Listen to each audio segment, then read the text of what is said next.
and welcome to the third episode of Game Gruck on the Right. I'm your host, Dakota, and I am with today our club ambassador, Thomas Costa. Howdy. So, Thomas, thank you for joining us on the show. And I know we had a good discussion planned for our viewers today.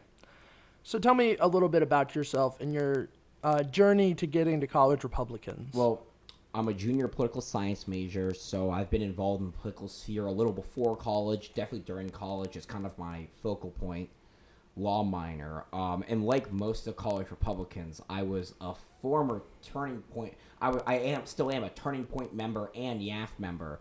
And after the most recent Turning Point election, we realized that if we want to make a real change, be able to, back candidates and stuff, we need to move to a non-501c3 club that has the ability to endorse candidates and laws and actually campaign and do on-the-ground work to get leaders that hold our values into campus. And College Republicans was started up around the same time by you, and we knew each other before then, and so we decided, all right, well, if we're going to do it, let's do it. Yeah. And then you brought me on board because I have good relations with the other clubs to be able to handle inter-club and intra-club problems. Yeah. So tell us a little bit more about your experience in the other clubs. I know you said you're part of Turning Point, part of YAF. I know you're doing some work with some other clubs as well. Yeah, I have a good standing relationship with the UA here on campus. I'm friends with their president, and we're working some stuff out. We're talking about hosting some guest speakers. For YAF, I am on their exec board as well, which means I'm in easy communication between us and them. And YAF's also more educational focused. Turning Point is more focused on the culture war and social issues, as well as, trying to change the climate. But here at CR, we are much better able to do on the ground work. We went to that Trump event early last week, where we met the former president personally. We have contacts in the Vivek Ramaswamy team. We're reaching out to those other candidates. Yeah. Yeah. But yeah, so I know that as a young conservative on campus, I know that you've kind of brought up a issue on campus, which is actually the campus itself, the university. Yes, there is a double standard in the way events hosted by organizations like us and Turning Point and YAF, and events hosted by our counterparts like College Dems, Carolina Socialists, OAT, which is not even affiliated with the university, have their events and their protests and organizations. And it's not so much a double standard as they let them have events and they don't let us have events. It's more subtle in the fact that the university will both promote left-wing events and host their own, and for us, they more just let us have them and then allow people to come and disrupt those events. I mean, for example, I'm looking at right here, to celebrate the 50-year introduction of the Women and Gender Studies major at the university. They have this event the university is officially hosting called Sex Work Speculation. What is trans womanhood's history? This is a very left-wing topic argument the university is promoting, and we've seen this in the past when they promoted the Anti-Zionist is Not Anti-Semitic conference, and Capstone's now hosting an intro to social justice thing, and there's no counterpart that they're hosting that is the other side of that argument, the right-wing side of that argument. It's more so promotion of left-wingism than the stomping out and hiding of right-wingism. It's an unfair promotion of one political spectrum of view, and this goes more into when we host events, like when Turning Point hosted their meeting on transgenderism last semester, and when UA hosted their guest speaker of Her Root this semester. They openly let the left come and protest and be disruptive, and at no point do they kick these people out or tell them you have to quiet down. They kind of let them reign free. Like, someone brought a whistle to the Hood event, which is just blowing it the whole time. Like, that person probably should have been thrown out the room the minute later because you're now disrupting what was another club's reserved meeting time and space, and that you were graciously invited to attend because Turning Point did welcome them. UA welcomed them for both the Laura Loomer and the Harut speaking events. But the university seems to not want to do anything when these people come with the purpose of, instead of listening, disrupting and causing problems. Mm-hmm. And we've seen, it's not even the recent stuff, too. I mean, back when a year or two ago, there was the white guilt thing, and Turning Point was the one that kind of led the charge on that, and they actually got national recognition for it. The White Student Accountability Project was the name of that, coming out of the School of Social Work, and that made it all the way up to Fox News, actually, when Turning Point basically released it to the press, like, this is what our university is doing. They're holding a seminar or some like guest lecture, because it wasn't a class, it was like a special lecture series about like holding white students accountable for like actions in the past or something like that. It was some of that like that neo-racial garbage that came out of like intersectionality arguments that we saw rising up in the 70s and 80s. Yeah. And you know, I mean, even in my class, intersectionality, you know, in my classes, that's a pretty big theme that they really hark on. So it's not even just the events that they push; it's also the stuff that they push in classrooms, and it's honestly no wonder why, you know, I guess this is a little bit of a funny take, but like, you know, the parents always like, oh, we send our kids to school and they come back liberal. Well, it's because of all of this stuff. Yeah, the left wing groups got a hold of academia all the way back in like the 40s and 50s, back when they used to be filled with communists. Then the left wing came in, they kind of pushed the communists out just a little and took seated there, so we were okay with it. And then the right proceeded to let them have control of all of upper academia for the next 45, 50 years, and they still have control of it now, and only now are we like, all right, maybe this was not a good idea, maybe we need to go back and fix this. But of course, you've seen an increasing liberalization on school because you've seen that everyone who's got into the upper academia on boards, university presidents, professors, they're all of the left-wing mindset. So, of course, they're going to promote their own political ideology over fairness. Yeah, and I mean, it's really getting to the point that it's just into absurdity. I mean, we're talking about sex work in official college seminars. Like, that just seems like absurd. Like, this is something that our parents definitely did not have to deal with. No, absolutely not. The proliferation in this belief that this push for, you know, like normalized talking about sex work or legalized sex work, for example, has been something that's been relatively new. We saw spurts of it in the 80s and 90s, but only in the past like 5 years have we seen a more mainstream tackle of the issue with the modern sexual revolution. Yeah. And why do you think, would you kind of expand on that, of why you think that that's affecting us now in a current college environment? Academia, well, I think that's pretty simple, actually. I think a lot of these people who were pushing for these massive cultural and social changes back in like the 70s, 80s, 90s, they realized the best way to do that is to get it into academia. So instead of the right, who was focused on, you know, getting the blue-collar workforce, getting into the workforce, they're like, if I can get into academia, I can spread these ideas to more and more people and bring in younger and younger generations until, you know, it becomes more of a cultural norm. And I would argue that, especially as someone who's not from South Carolina originally, I'm originally from the Washington, D.C. area. I could say down here, the cultural normatives on campus, and then when you go out to like Greenville, are very different. And it's very interesting to see how, like, where I'm from, the cultural norms around there are very similar to the ones here at the USC campus, but the rest of South Carolina, it's not. And you can see that's how you can know academia is the problem, where the battle's taking place, is that's where the cultural norm is shifting when the rest of the environment around it is the same. Yeah. And I think that we're seeing this more and more, and the battle's getting harder and harder to fight because, you know, it's like at every level there's a thing now. I'm for open dialogue, and I think it would be different if a group on campus was hosting this event. But the fact that it is the actual university itself that is promoting this, and then they'll turn around, like you said, and they do let people come in, and now to give them the benefit of the doubt. You know, the people that came to protest those events, the clubs wanted people to come. They just didn't want to be interrupted. Yeah. So I think that the university needs to definitely get a hold on these protesters not being there, not protesting, but interrupting. I fully agree. As someone who's, like I said, I'm friends with the president of UA. We were talking about what the goal of the Harut guest speaking event was, and he was like, I want people to come that will disagree, and they can voice their disagreements in the Q&A section, and, you know, get that civil dialogue back and forth and get answers to questions and have a conversation. What I don't want is people coming and basically just heckling and making sure that there is no conversation, shutting it down. And sadly, that's what these people are coming to do. And the university shows up at these events and they're like, oh, we'll throw them out if they do that. But then they do that and the university doesn't do anything. We saw this with Laura Loomer, where they didn't throw out the people who are trying to form a heckler's veto, which is illegal. Or we saw this a little at the Harut event where they were trying to, you know, harass Harut a little, who's a student at this university, and that's a whole separate issue, and they wouldn't throw him out there despite saying that they would if they did this. But then you get to the Turning Point event from last semester, and they said you're allowed to heckle, you're allowed to boo, but keep it respectful. And I'm like, there's no respect in heckling and booing the speaker if you're not going to actually listen to what they have to say and then disagree with them, but if you're just going to shut down the conversation, there's no form of heckling and booing that equates to respect. So allowing that, like the university would allow that at these events, is problematic because we're no longer having discourse. You're basically encouraging people to come in and harass the speakers, the people hosting the event in some way, shape, or form. Mm-hmm.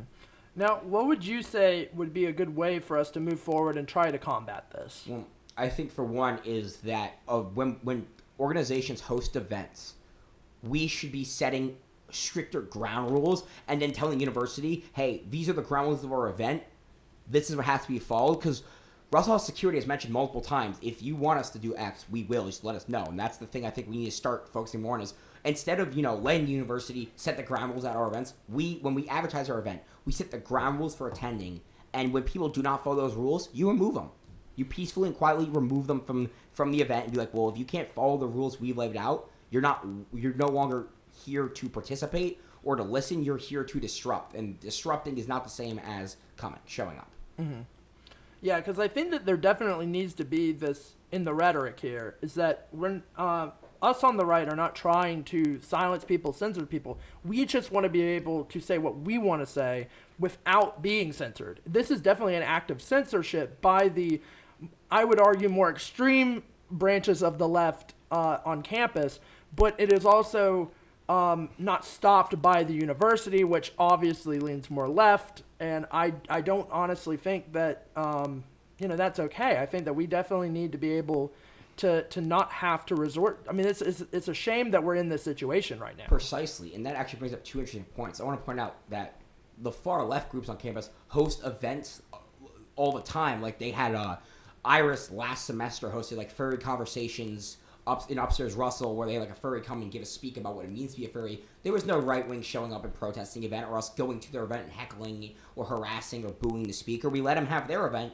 and all we ask in return is let us have our event. We let you do what you want to do. Let us do what we want to do. And this weird double standard needs to go away. And as for the university, I think the university needs to get back on that. I think the university needs to realize that this is not a back and forth where we're both doing it to each other. This is clearly a one-sided form of harassment and heckling and disruption that needs to be stopped. Because if we're not all going to play by the same book of rules, then there's no way to actually having civil dialogue or even having the battle, per se, of changing politics on campus. Yeah, and I think that the issue that we have, it's a twofold issue. There's two parts to it.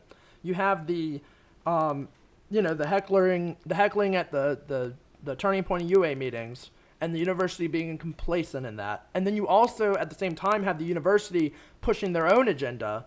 And I think that both of these issues obviously complement each other, but I think that, admittedly, one of them is a little easier to deal with than the other. Obviously, like you said, we can have stricter enforcement of not hecklers at the meeting. I guess that's not proper English, but you get what I mean.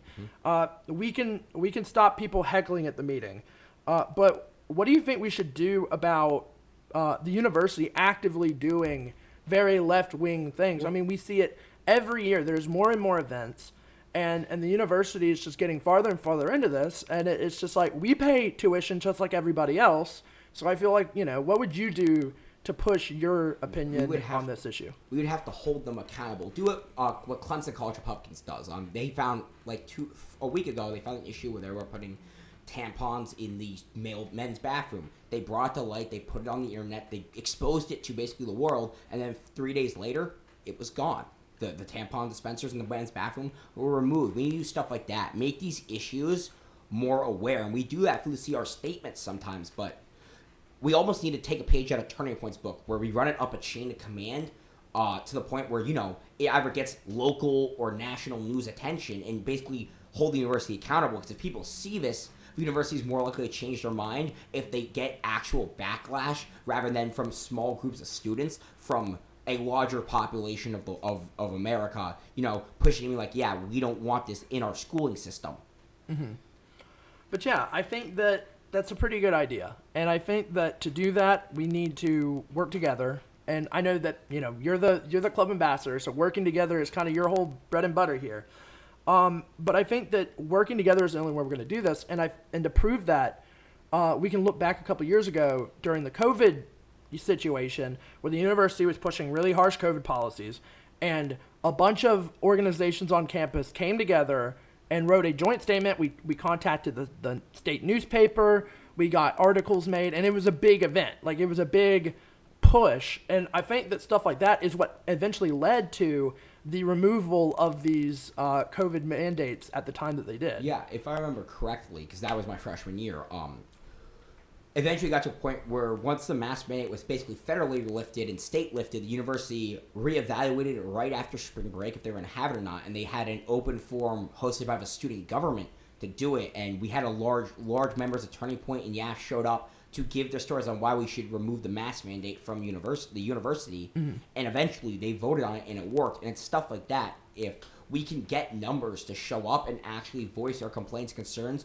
to the university when they're willing to listen, we're able to actually make a difference. We saw that with not only the mask protests at the beginning of the whole COVID cycle, but also when we finally were able to get the mandate removed through the joint statement and the invitation to go voice our opinion at the student government meeting about how, this is not really working. Here's a whole list of signatures of hundreds of people at this university who do not want this mandate to stay in place. It's not in place in the state. It's ridiculous to enforce it here on campus still.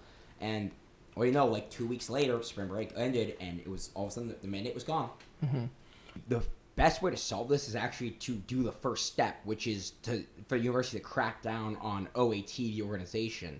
For those of you who don't know, OAT stands for Organization Against Transphobia, and they're a non-campus affiliated group. They're not affiliated with the University of South Carolina at all. They are a South Carolina state group with members like Iris and Carolina Socialists and the Workers' Party at our university as members of this umbrella organization. But the organization itself, not part of the university, but they organized and they came to events. They came to the Laura Loomer event. They came to Turning Point's transgender event. They came to the Harut guest speaker to disrupt and basically harass these speakers. And in case of Harut's a student at this university, and the university basically allowed an outside group of outside forces not affiliated with this college to come and harass one of their own students. That is unacceptable by every metric possible. Your goal as a university should be to protect your students first from stuff like that. And until the university is like, we will allow campus-affiliated groups to come and do this stuff, but if you're not part of the university, you can't come and actively harass guest speakers, then there's no way we can make any progress on the battle or the fight at all. Yes, I totally agree. And I think that until this is nipped in the bud, the university is just going to basically keep doing this. They have no intention to stop doing this. And that's kind of an issue, is that we're fighting now a war on two fronts. We're fighting OAT, and we're fighting a university who's basically pushing for very even similar things. OAT probably would like the sex-working transgender seminar. And I'm just kind of not okay with that. I don't think that that's unreasonable to say. I think the bigger problem is you have to look at how far OAT's gone. I mean, we were both at Turning Point's transgender meeting. They had people who were 28-year-old counselors and psychologists that had never even went to this school at that meeting, openly harassing the president of Turning Point and anyone who was speaking or anyone who voiced an opinion on the topic that they didn't agree with. And oh yes, it got to the point where they even went to a guy's front door and put the docs they put on him on his front apartment door. Oh my God. Not his building, but his actual room number. They found it and they put it up there. That's the fact that the university now allows that group to still come on campus is ridiculous. If you're going to dox a student and then show up at their front door, the university will be no, that's a safety hazard. It's a blatant violation of our goal to protect our students and keep them safe. Yes, and I actually, like you said, to the Turning Point thing, I was actually there that night to, we just started CR, and I went to promote College Republicans. It was our first, I think we started the day before, and I remember those people because, I got on the stage and had to do my spiel, and they were just very rude. And I think that is not what we need on our campus, especially if they're doxing people. That's unacceptable. That's illegal. And to give the university just a tiniest bit of credit, because I think it's important we be fair, they have removed certain individuals from that organization that aren't part of the university from coming back on campus. But the problem is that's a list of 3-4 people, and because that list is so small, there's still 89 people coming, and how many of them are actually part of the university, we don't know. We know some of our university groups are affiliated with them, But if we can't basically say we don't allow outside organizations to come and harass our students, there's no battle to fight. It's just going to be a slaughter because it's unacceptable. Yeah, and it would be one thing if, like, the Carolina Socialists invited OAT to their meeting, right? I think that would be acceptable. But this isn't like a meeting. This is just them swarming onto campus and annoying people, basically. They're just being annoying. If they want to have an open debate and open discussion, I know UA wants to do this. UA wants to host an open discussion between them and groups like us where they can actually, talk about the issues and come up with solutions, have respectful civil dialogue. That'd be fine. But they've openly said multiple times they don't want that respectful civil dialogue. During the Harut speech, when they brought up that free speech was dying, that free speech is dying at this university, they started cheering. That just shows that from a standpoint, they don't want the conversation. They just don't want our existence on campus. Yeah. And I think that another thing we have to think about is the fact that this is definitely, OAT represents a group in society, I think, that it's basically gone extreme, I think. And not to say that everyone has gone extreme, because at that event, I know that there were people that are more far left that still wanted to have a dialogue. And to those people, and they stayed and they were polite during the event. They had, polite during the Q&A, respectful at least, even if they didn't agree with Harut. But I think that, like, that is the standard that we all need to get back to, is that even if I disagree with this person 100%, is that it's just a simple, like, it's a basic respect for not only other people, but for the First Amendment as well.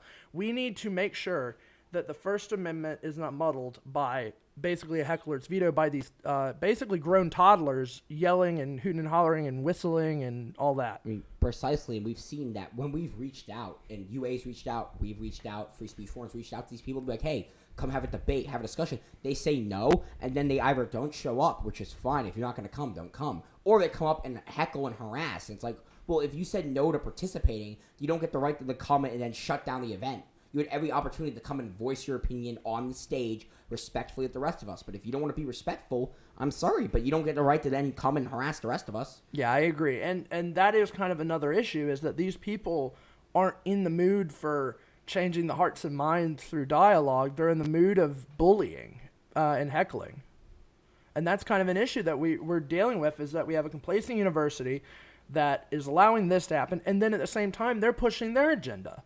And here we are getting the brunt end of both sides of that. And I think that we as Republicans on campus, conservatives on campus, need to do something to push back. And I think that this is kind of a first step. The first step is to hold the university accountable for OAT's actions. Like, hey, we are open to civil discourse and discussion, but if you're going to allow non-campus affiliated groups and people to come onto campus and come to our events that we hold, which are usually not open to the public. I know Turning Point's event was not open to the public. It was an event for the members of the Turning Point chapter here, and we said you're always welcome to come, but please be respectful. If you're going to allow people like OAT to come and they're not affiliated with the university, then you have to stop that. That's the number one thing that you have to stop for this battle to progress. Yeah, once you stop that, we can be like, all right, now that it's solely dealt with campus agents and campus actors, now we can have a conversation about how campus is going to regulate its own members and being able to participate, heckle, and all that at these events. But I think the bigger problem is until the university itself makes some changes, because we see they're promoting this like sex work speech and stuff, they're not going to want to have that conversation with us because they're currently not on our side. They just don't hate us enough to actively stop us from doing what we're doing. But they don't care of other people come and stop us. Yeah, and I will say that it is really annoying as a president that the university has all these rules for my org, which I don't mind following, but then groups like this will come in and cause chaos, and they don't have any anything above them kind of making sure that everything is a fair playground. And I think that that's a problem, because here's the thing, is that the notice it's not the Carolina Socialists that come and bother us, or IRIS that come and bother us. It's OAT that comes and bother us, because if the Socialists were to come and bother us, they'd have to be held to the standard of the university. Exactly. They found there's a loophole created now, and that loophole isn't just for college students at this university to use. People outside this university have been using it. There was some guy at the Turning Point meeting who looked like he was in like his 70s. I don't know if you remember who I'm talking about. I do. Yeah, but the point is, like, stuff like that is unacceptable for the sole purpose of, if you're going to allow groups that don't have to follow by university rules come on the campus to harass your students, at what point are you failing your students as a university? So, like, if I'm allowed to get harassed by outside actors while I'm at a university event or an event hosted by an organization that goes to this university, then the university has to step in. And if not, that's negligence. Yeah. It's blatant negligence. I feel like as a conservative on campus that we're getting it from a lot of different angles, because we get it from our classes with the, you know, intersectionality stuff and that kind of lens of teaching. We get it from the university, and now we're getting it from outside sources. I feel that us as conservatives, this is the reason we do it, is because if we don't do it, then who is going to do it?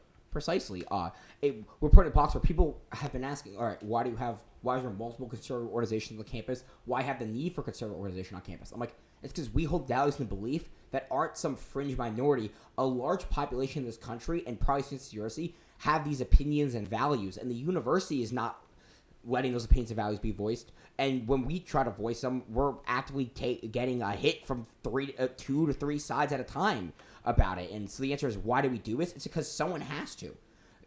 We're not a small group of people. There's millions of people in this country, hundreds of millions of people in this country, but believe in the same values and beliefs we hold. And because of that, this idea that we should be relegated to the side and like what we're saying is, you know, controversial or anti-cultural is insane. It's insanity that cannot perspire. If you don't allow students to have differing beliefs, how can you preach all the stuff about diversity and equity and inclusion that the university loves to talk about? I totally agree. Gotcha. Well, thank you for coming on today with us. I'm glad that you could take the time out of your day to come in, and let's keep pushing for good conservative values on campus. Thank you for joining us at Gamecock on the Right. If you would like to get more involved on campus, feel free to come to our meetings Monday nights at Ward Law 114 at 6 p.m. Additionally, we have our Instagram. It's USC_college_Republicans. And of course, we're on Apple, Spotify, and YouTube. Thank you.